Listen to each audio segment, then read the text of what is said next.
Hey everybody, Asher here, back with some more Hearthstone, where today we are going to be taking Token Druid out for a ride. Some people call this Yogg Druid. This is Jackie Chan's list. You know it's Jackie Chan's list because it runs to Wisps of the Old Gods and Soul of the Forest. Now there is another competing list out there. Then they both run a Nixia, which unfortunately I don't have a Nixia. Cenarius is a decent substitution for that, although a Nixia is good for flooding the board with things as well. But regardless, the idea behind this deck is that you play a lot of spells, you overwhelm things with tokens and Fandral Staghound value. And if you need to make a comeback of some time, Yogg may be able to swoop in and save the day. The reason that I'm intrigued by Jackie's list, although I've run into both on ladder, and sometimes, as you've seen in some videos, gotten overrun by them on ladder, is because of the synergy between things like Wisp of the Old Gods and Soul of the Forest. That can really control a game or control a board if you can live the dream. But we're going to go into here and just play some ranked games and see if we can rank up great. If not. But I have a lot of quests coming. And I do want to say at the time of recording this video, there is going to be some announcements for Hearthstone, possibly the new adventure coming up here. So this video should be live by the time that's done. But you may also want to check out the companion video I'll have post that announcement talking about the metagame, where it stands right now and where it possibly may be turning in the next adventure. Regardless, that plug aside, let's get started. Watch your back. I must protect the wild. Alright. We got some pretty good cards to open here. Nourish, we're going to ditch. Swipe is a card that I really seriously strongly consider keeping versus Rogue. So, I mean, what do you want to do versus Rogue? It depends on what kind of list they're running. If it's a N'Zoth list, Swipe isn't great. If it's a Miracle list, Swipe can be good. I'm going to ditch it though. See if we can get some earlier spell plays perhaps. You always want to try Mulligan if you can for ramp. Getting Power of the Wild is pretty good. In fact, that is going to change up my play here ever so slightly. We're just going to go ahead and summon 2 saplings. We're going to hope that we can Power the Wild, at least one of them next turn. Now, it is possible he takes out this by weaponing up and backstabbing, but we do have a N'Zoth Rogue or a Death Rattle Rogue. So far we're doing alright. Curious about what Death Rattle card he sees right there, and he's thinking about playing it right away. So we got Nourish for some potential ramp. More importantly, we got +1/+1, which may not be as much value as the 3/2 body on the board, but considering it's Rogue and once again, anything dies to a backstab.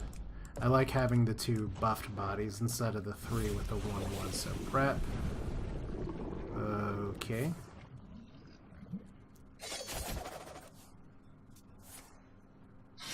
Well, that works out okay for me, except that I don't currently have a turn 3 play. Well, that's a turn 3 play. Alright, unfortunately, if I play 5, gain 2 mana crystals, that doesn't give me enough to do anything with the Violet Teacher. However, I can Violet Teacher Wisp next turn, and that's pretty good. So let's see if we can make that dream happen. Thing is that right now, he hasn't played a lot. That's going to change here very shortly. So we don't even know for sure if the Violet Teacher will in fact live. But it's probably better than Nourishing. Like, he hasn't played any Shadow Strikes yet, hasn't had any reason to. And if possible, you want to try and play Violet Teacher when you can get something on the board. But, on the other hand, sometimes this is all you get. So many wonderful poisons. We may want to save that for Van Cleef. I think we just drop this naked. Pay attention, class. The thing is that with this deck is that I have some experience watching Jackie play it. This is, like I said, a very similar list to what he ran in the Seat Story Cup, except that he had Nixia instead of Cenarius. So, Fire Bloom Toxin. That's not awful. Funnel cake. Alright, do we go for the dream play of... There's a lot of things we can do here. The dream is probably to innervate out Cenarius on 7 instead of playing a bunch of tokens. So I think that means we Nourish now. Question is, do we Nourish for ramp? Or do we Nourish for cards? I think we have some of our late game bombs okay. So we can gain 2 mana crystals. That puts us at 7. That kind of puts us over where we need to be. Let's get some cards. We have the Innervate. So Violet Teacher. Oh man, we got 2 Innervates. Fascinating stuff. Alright. So our board's going to be a little wean for a bit. We could have a stupidly powerful turn 7 with Violet Teacher, though. That'd be pretty funny. Alright, Burgle. Double Mulch would be great. Mulch actually a really nice hard removal here. Problem is that he has a lot of cards. He doesn't have Blade Flurry, obviously. He hasn't played Undercity or Tomb Pillager, which is a little surprising.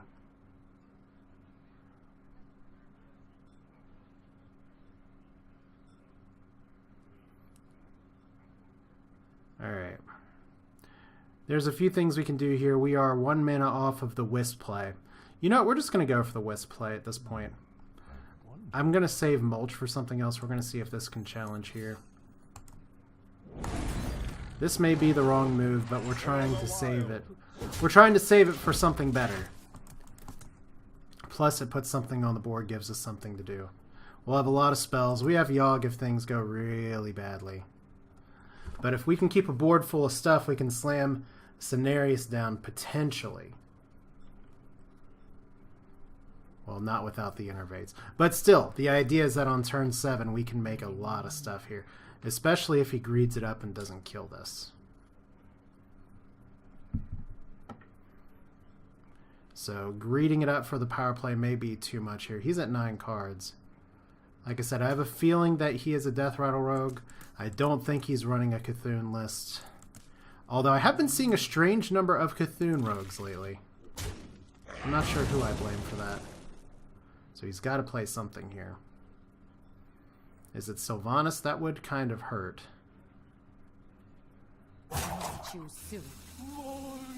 That's not bad. Well,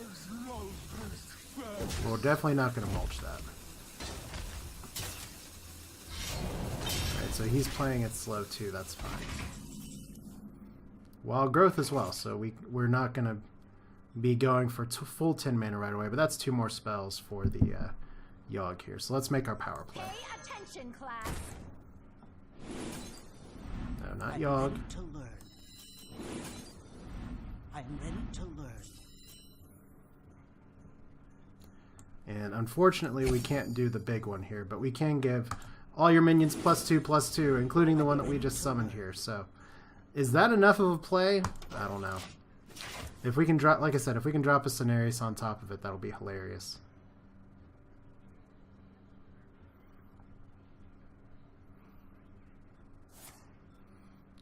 Actually runs Assassinate. This might be a Reno list. If he runs Assassinate. And there's our power play gone. Mire Keeper just in time.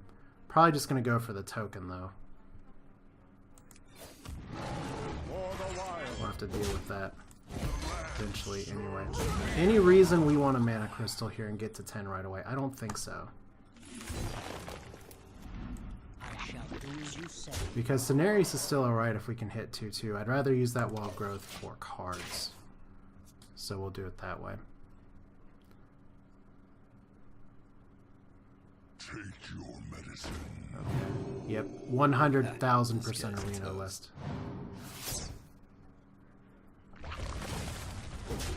So Reno Rogue. I'll tell you what's really terrible about facing Reno Rogue. Is that we're going to have to hold our mulch for Reno Jackson.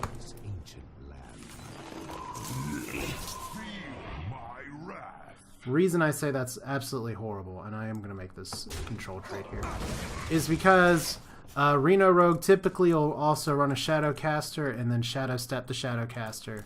Unless he Shadow Steps Reno, which is just rough.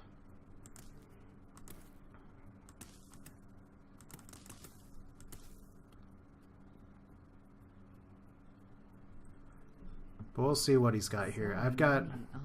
This board is swipeable in of itself. We'll see what Wild Growth gives us.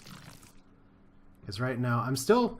For running so few creatures in this deck, including not finding Fandral, and if there is one thing that does bother me a little bit with Jackie's list, it's that it doesn't run Druid of the Claw, which would be wonderful to have.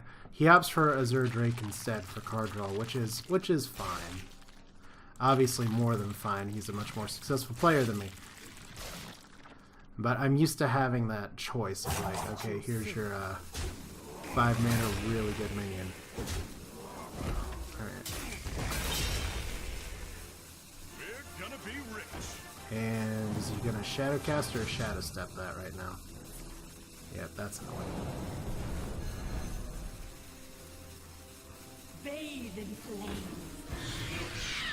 Alright, well at least we made him go for the Reno early. Let's get some cards. So we're gonna have to grind him out here.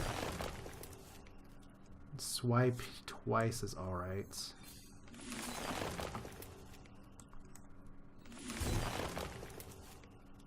Raven Idol pretty good. Let's find a minion. Whenever you summon a beast, reduced by 1. Not that good.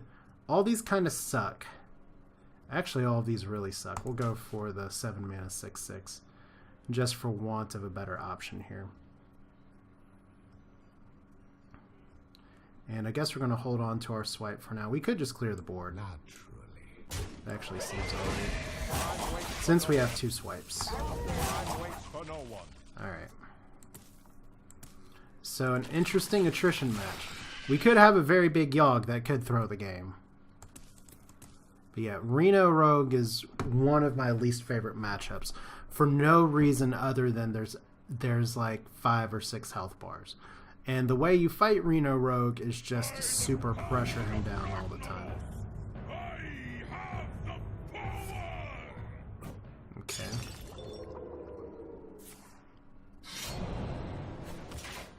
Well, that makes that a little more straightforward, I guess. I don't think we Yogg here. I'm pretty certain we don't Yogg here. Just play this out.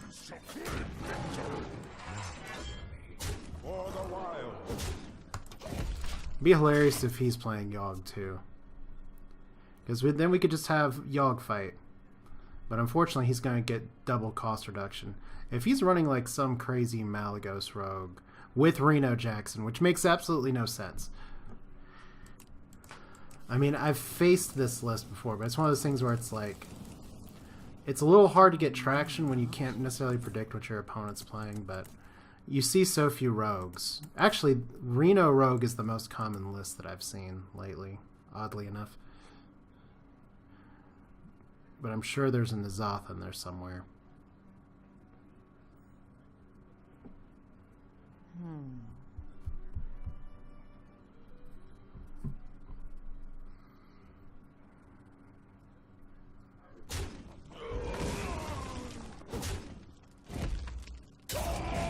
Really? That's hilarious.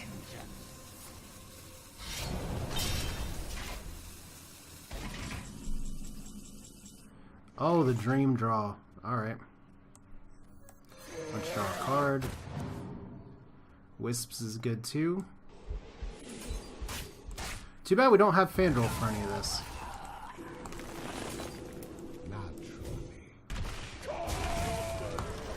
I really hope I didn't just miss lethal there. 3, 5. No, I didn't have lethal. Not from 15, but if this forces him to Reno a second time, that'd be good. Unfortunately, because he has cost-reduced cards, including cost-reducing Reno, he probably has a Shadowcaster that he can use with it. Okay, is this Blade Flurry? Okay. The shadows beckon. Yeah, like I said, really annoying deck to face. And it's just kind of funny how these matchups work, because it's totally not what you expect to see. anywhere here. Well, we have to mulch it. Like, there's no choice here. And we could just put a bunch of 1/1s on the board. That may be better because we can soul the forest. Alright.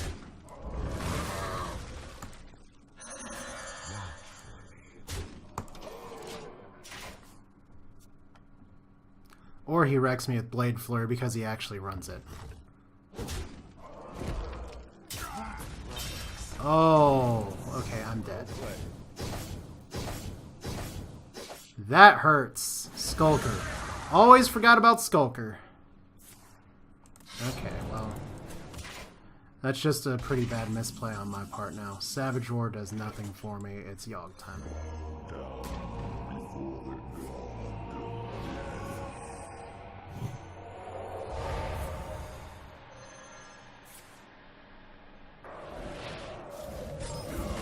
That's usually how that card works.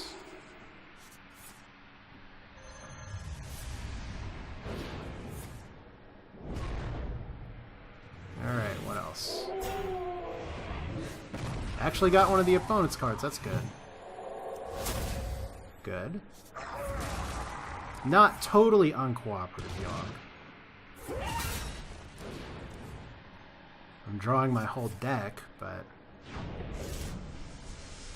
But what's the point of Yogg? You clear the board. We had no Murlocs die. We had nobody here die. Upgrade attack. Woo, that ping. Alright. So there's Yogg Saron in a nutshell. And we don't have a whole lot of great value to get from anything else here. What is going to be a little bit tough is that he has one more life bar. Really? Ew. Okay, Wrath is good.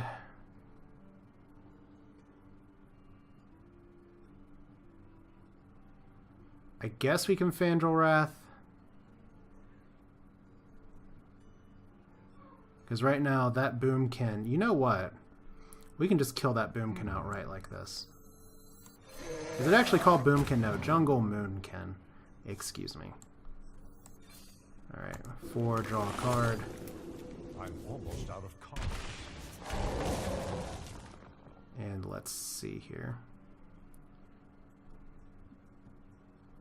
Let's go ahead and Savage. Well, we may need the burst for Savage Roar. We just don't have that many plays left. Need another minion. Maybe a good one. Sea Giant's pretty good. Better than the other two. For the wild. Let's go face. Time waits for no one. That belongs in a museum. Alright. The nice thing about Reno decks is that they literally do have everything in it. And am I going to burn a card? Yeah, I'm going to burn my last Wrath. That's a little annoying, but I'll live. The one thing we'll have to watch out for is the fatigue damage we're inevitably going to start taking. Alright.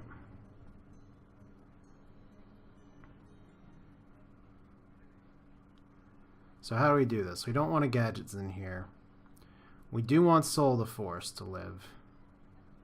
I guess we need the Shadow Strike here.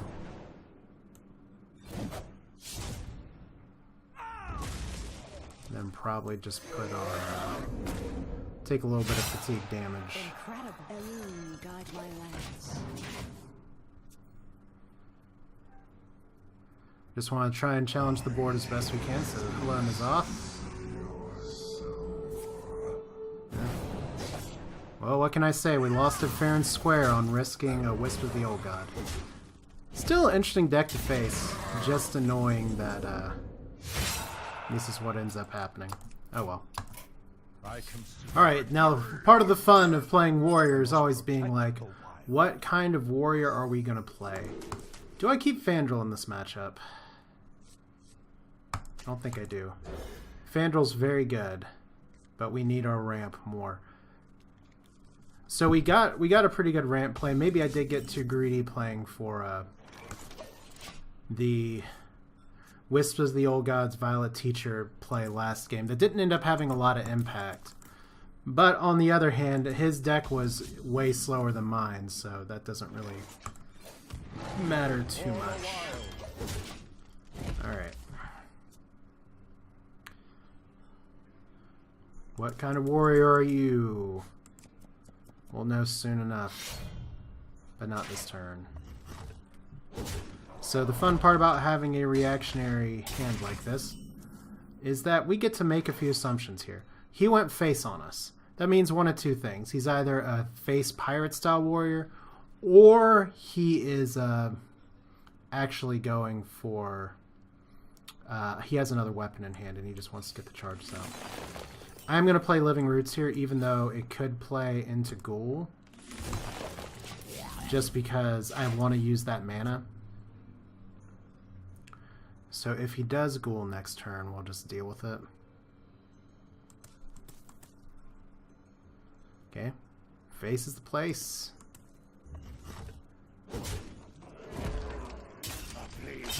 Okay. Well, fortunately we got a few things here. Is it worth to Innervate Wrath for 4? I think so. We don't need to Wrath cycle just yet, and I want to save that swipe. Okay, Wisps is pretty good.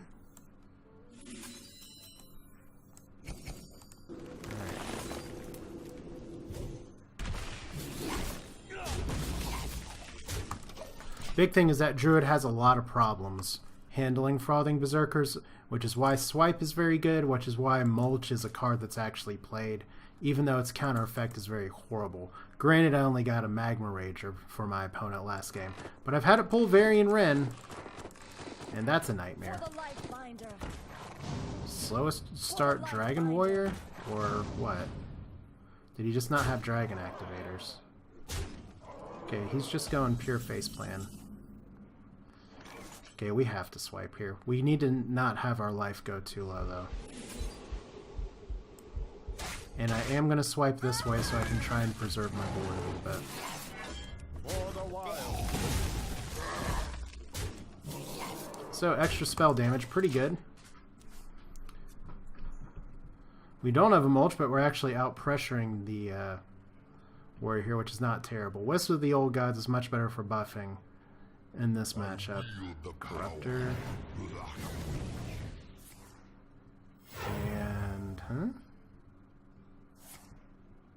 Okay. Yeah, have fun executing that. The problem with nourishing for card draw is that I pretty much have nothing left to do this turn other than potential Wrath, and then he gets to set the initiative to have stuff on the board. The problem with Wisp of the Old Gods is that it puts a bunch of Wisps out there, but I haven't seen any of his little dudes yet. So, for the sake of experimentation, what's probably safer here, if I feel like he would have played that card if he had it earlier. We know one of these is a dragon, and it's not the 0 card. Let's just go for the bodies. Time waits for no one. Seems like very much the wrong move, but I want to see how I get punished here. Like, I can predict what he's possibly going to do here. That helps. So that's a dragon. That's a War Axe. And is he going to go for the control play? Okay, not quite. Fascinating stuff. Ooh, top deck time.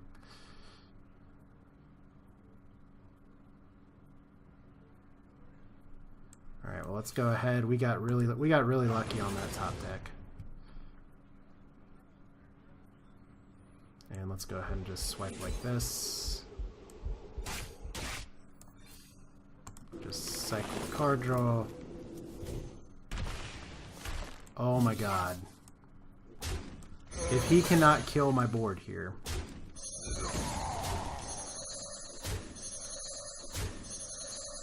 Like, that's fine. You want to summon a big, bad, nasty dragon next turn? You have me down to 15. That's cool. I have scenarios, dude. And you can no longer whirlwind these down unless you held onto one last turn. So I have lethal on board right now.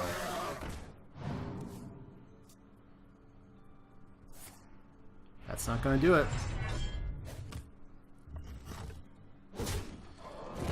Well, hey, sometimes it works out, right? You play the non-meta deck, it wrecks you, and then you play the meta Dragon Warrior. And it feels good being on this side of it, because I'm so used to being on the other side of it. Alright. All the Wisp sounds. That's how it goes. But yeah, Wisp of the Old Gods is a good card. It's just not a card I'm used to playing at all, but yeah. Rank 9, serious business. Like I said, my chest will be getting much better than that there. But let's talk about the deck one more time. Alright, so we got to see a lot of what's in this deck. We got to see it in a very funky matchup versus a super, super grindy rogue, which, let's be honest, this deck, because it runs so many early spells, it doesn't put enough pressure on the beginning of the game. That may be where a non-Wisp-oriented list that runs things like... why am I trying to remember the names of cards? I can just look at it here. That runs things like Ancient of War, that runs things like Druid of the Claw, might be better. This one is a little bit of a slower list, and it's a bit more suited for games where you want to be reactionary, which is where Yogg Saron also helps, even if the... and that was actually, I wouldn't call that Yogg that I got a bad Yogg at all. It just didn't do anything to put me ahead. At least it kept me from being behind, but I was already running out of time because I'll have to look back at the math here, but my opponent had 4 life bars. Not even Yogg will save you from 4 life bars. But that's it for now. This is Asher. Thanks for watching. Feel free to leave your thoughts in the comments. As always, I appreciate you pointing out my misplays and stupidity here, especially for a deck like this where I enjoy it, but I'm still learning the nuances of it. Thanks for watching. Take care.